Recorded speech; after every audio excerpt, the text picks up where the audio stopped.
Just watched the Fed press conference, and if you're asking why would you do that, that's a good question because it's so boring, but it's what I do. And here's some thoughts as I think we head towards 7%. These rates have not been cooperating since February 27th, and I don't really see any signs of that changing anytime soon. Nothing ever goes in a straight line, so at some point, maybe there's a reversal. And as we head towards 7%, maybe even a little bit higher, who knows?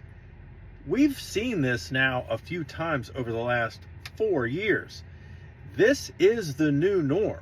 So what does that mean? Let's play this out in an example. Let's say you buy a $500,000 house listed and your rate's 7.25. Competition is less because that's what we've seen. So you had an inspection, then the next year rates improved. We've seen that happen. They got down in the low sixes. You refinance. You just got a lower payment. Life's pretty good. Let's play out the buyer that waited and wanted to buy that same house.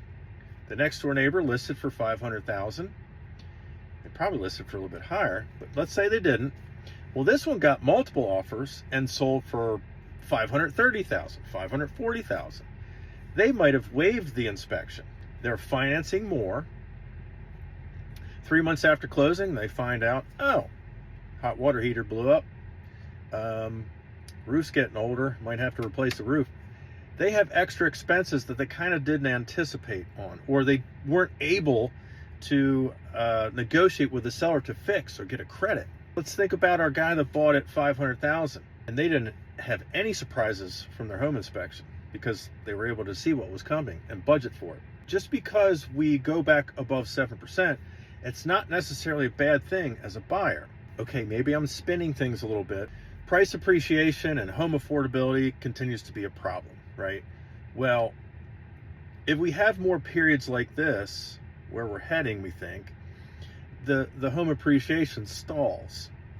I don't think it necessarily goes down, but at least it slows down. Maybe it gives more time for incomes to catch up and for more people to feel like they can compete and buy homes that they can afford.